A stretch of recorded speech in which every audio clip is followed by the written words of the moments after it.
I'm Gloria Marcus, the owner of Halsey Counseling and Educational Center, which is located in Greenville, South Carolina. As many of you know, I've written a book on assertive skills. Although the book was written for preteens and teenagers, we're using the book at the practice with children from age 5 to adults age 70. This presentation reflects a small portion of the book, as there are additional chapters that deal with self-advocacy, learning disabilities, techniques for knowing yourself, positive self-talk, and additional issues that will help you. After viewing this presentation, it is my hope that you will have insight into how you can learn to speak more clearly about your needs and develop a stronger voice. There's a website for the book, www.assertiveskills.com, and the book can be purchased at Amazon. Assertive skills assist students, parents, and adults in developing better communication skills. It's a direct and clear form of communication. We'll be utilizing the book, Are You Assertive?, in this presentation, and there listed is the website. So what are assertive skills? It's a method of identifying what you want or need. In the process of developing assertive skills, a student or an adult explores their thoughts and feelings. Then they learn to speak up for themselves. It's interesting to learn that children model what we do. So modeling involves teaching by example. Modeling affects behavior in students far more than telling children what to do. So children learn by observing. We have mirror neurons. Brain research demonstrates that there are special cells called mirror neurons. When we watch someone do something, our mirror neurons become active in the brain, as if we ourselves were engaging in the same behavior we observe.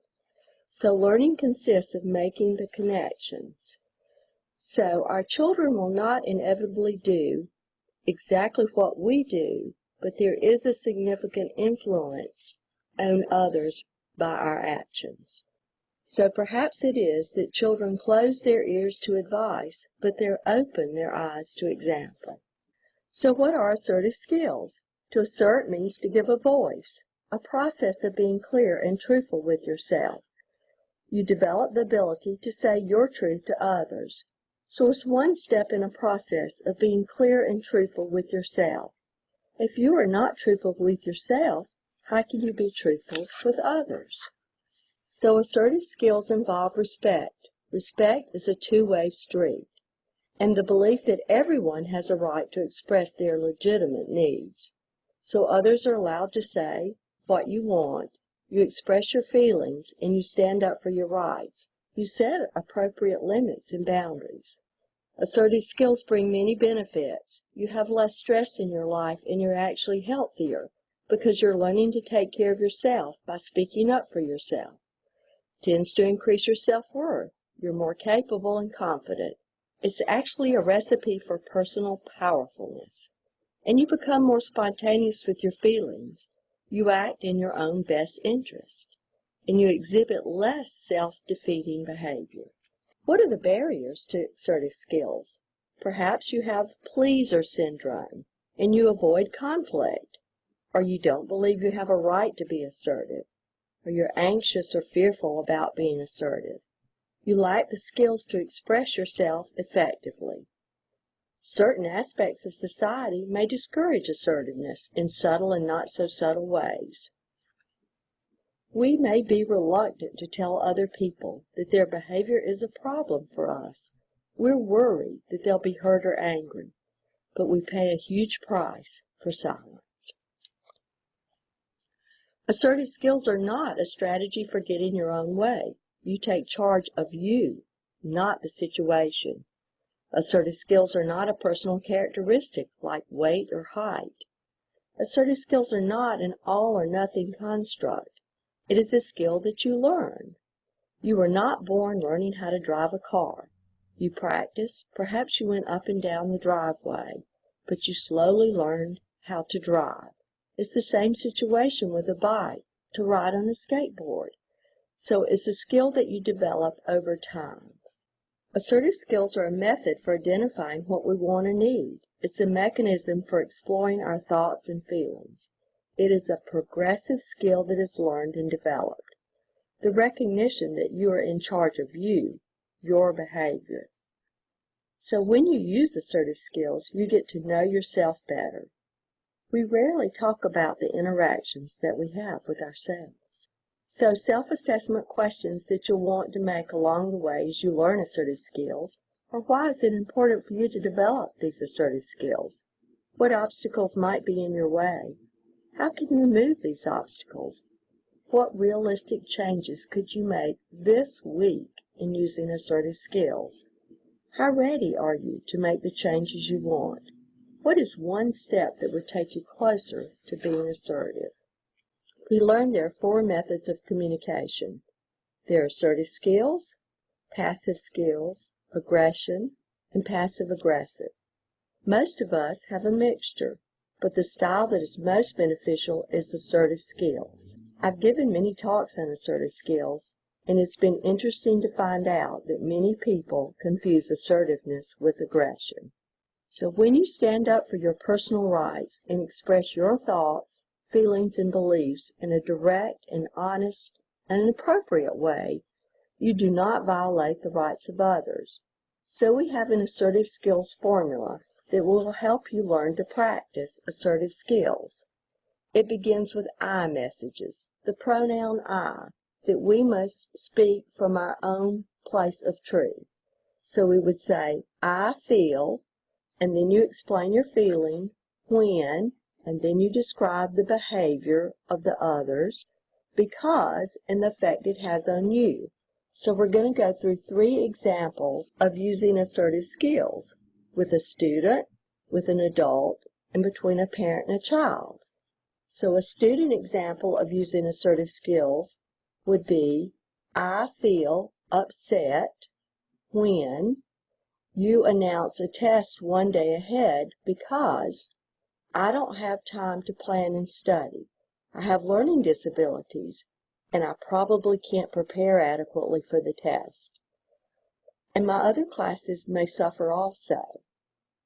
An adult using assertive skills would be, perhaps to a spouse, I feel disappointed and frustrated when you spend the evening on the internet because I am lonely and I miss you. An assertive skills formula from the parent to the child. I feel very frustrated when I come home from work and find dirty dishes in the sink because we had an agreement that you would not leave dirty dishes in the sink. I like McKay and Peter Rogers' book, The Anger Control Workbook, as they use the 3 F's as they develop assertive skills. The 3 F's are facts, feelings, and a fair request. So facts means that there's no judgment or blaming in assertive skills. Feelings mean that you let the other person know how their behavior impacts you, and a fair request means that it's reasonable. Intent and motive are very powerful when using assertive skills. Intent is where do your true thoughts and feelings originate? What do you desire? And what do you think? What is behind your words? Where are you really coming from? And often, as we use assertive skills, it's best to make one request at a time. So changing long-standing behavior can be difficult, so we often have assertive skills growth log to help. The assertive skills growth log involves the following. What is the situation? What kind of dynamics are operating when you're trying to use assertive skills? What people do you most need to learn how to use assertive skills with? Is it your coworkers? Is it the popular students at school? Relatives? Where are you vulnerable? What is your attitude? What are you thinking? What are your beliefs? What will be your reaction? What are your plans? Some additional components of assertive behavior is, please look at the person in the eye. Make good eye contact. What is the physical distance between you and the person that you're working on assertive skills with? What does your facial expression look like? What is your tone? Are you hollering? Do you have a moderate voice tone? What about timing? I've worked with students who ask for assistance in their English class for geometry. So be sure that your timing matches up with the content of where you are. Do you listen? What are your thoughts? Have you examined what you're going to say? Other coping styles involve passive, aggressive, and passive-aggressive behavior. It's true, if I was assertive enough to speak my mind, no one would speak to me, but that's not true. What is involved in passive behavior? It's when you don't stand up for your own rights. You think other people's needs and rights are more important than your own. It's the tendency to think that your ideas may be worthless. So you feel anxious about work, relationships, and family. Perhaps you apologize for your behavior, or you have low self-esteem. So passive people often avoid conflict. They deny their needs and wants. Others come first, but it lands them with fear and rejection, and perhaps resentment and depression. Victims learn to become better victims. When was the last time you did not speak up for yourself, and you wish you had? Aggressive behavior is the next communication style. In this type of behavior, one ignores or dismisses the needs, opinions, or feelings of others. An aggressive person may express their needs and wants in inappropriate ways. They may exhibit aggressive body language, shouting, or acting dramatically. In general, they violate the rights of others. Often, people who are aggressive may not know another tactic to take, and they may have feelings of being worried about being considered weak. The next communication style is passive-aggressive behavior. So they may prefer to not confront others. They intend to get even, another time, another way. They may backstab, spread rumors, or perhaps they're silent at times when they should speak. They have difficulty interpreting or understanding what they want. So in passive-aggressive behavior, one avoids confrontation, but they do plan to exact revenge in subtle and perhaps sneaky ways. They don't show their anger, but it is very present. So teachers and parents need to ask students, how are they using assertive skills? They need to ask them, who knows you best? Who is in charge of you? Are you speaking up for yourself? In self-advocacy, students learn that they are in charge of defining their needs. They appropriately express them. There are positive implications for teachers, school administrators, and parents. Teachers don't feel that they have to be psychic and read students' minds, and nor do parents. School administrators tell me that they like it when their faculties use assertive skills because they are clear about their own needs as teachers. Self-knowledge leads to self-advocacy. It is a situation that we have to sculpt. We have to be invested. We must be willing to work. We have to accept responsibility for ourselves, and we have to practice. There is a wand that sits on my desk in Greenville, South Carolina, and I tell my clients that it is broken, that the pumpkin isn't going to become a coach, the raggedy dress isn't going to become a beautiful gown, and the mice and the dogs aren't going to become coachmen for the carriage. We must work in order to change ourselves and to be more effective in taking care of ourselves. So what are some obstacles and solutions in developing assertive skills? Speaking up for yourself may not occur naturally. Students need to practice until they become more comfortable with this new language. Ideally, schools should provide an environment where students can practice assertive skills and advocacy and receive real feedback about how it's going. The benefits of assertive skills are significant.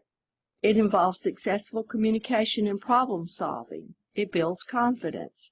Students have clarity about what they can and should tackle. Incorporating the preceding skills can lead to greater self-esteem, more self-confidence, and greater belief in oneself. In general, as one learns assertive skills, There's a lessening of anxiety and a feeling of being more in control. Students have told me they have more time because they say yes to things they truly want to do and know when they don't want to do or be involved in certain activities. And certainly self-respect increases because we are speaking up for ourselves and being our own best advocate. What keeps us from utilizing assertive skills? Who are you with? When does this happen? What is the topic that perhaps you avoid or shuts you down in terms of using assertive skills? What does your discomfort look like? Where is it expressed? Are you aware of it? Are there physical signs? Do you have negative thoughts in your mind? Or what pictures do you have in your mind during these times? As a parent or a teacher, you may need to use additional consequences.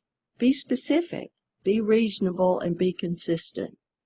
Be sure that you can live with the results yourself that you mandate when you give assertive skills. So how can we increase assertive skills? Observe your own behavior. Keep track of your assertiveness. Set realistic goals for yourself. Concentrate on one particular situation that you want to change. Go over your responses. Find an effective role model and watch them and let them help you. Consider different responses and imagine yourself handling the situation. Practice positive thoughts. Get assistance. Get feedback. Test yourself. Some of my clients practice in front of the mirror or even with their favorite pet at home. Continue your training. I've learned from Morton Gillingham teachers that practice makes permanent. Set up your own social reinforcement. So what are some obstacles? Is that we need to practice, and that's the solution. Use I messages. What are triggers? When are you vulnerable? When are you less likely to use assertive skills? Look for a way out. Know that you have options. How do you feel about yourself after you've spoken up? When you're using assertive skills, avoid you messages. Don't put others down. Don't use name-calling, ridicule, or shame. For parents, perhaps Ann Lander's statement resonates. It is not what you do for your children, but what you have taught them to do for themselves that will make them successful human beings. This is the website for the book, and there are 3 target audiences: students, parents and families, counselors, and schools. Go to the website and take the assertive skills inventory, or perhaps blog. The book has a pragmatic text that includes student inquiry and written exercises. Students can role play and can develop coping mechanisms. An overview of the book demonstrates that there are chapters on assertive skills, communication, a chapter for techniques. Perhaps you don't know how you feel about a situation, so this chapter will assist you in finding your own answers. Self-advocacy, learning disabilities, and then there's an additional chapter on self-support techniques. Positive self-talk, positive pictures in your mind, and conflict management.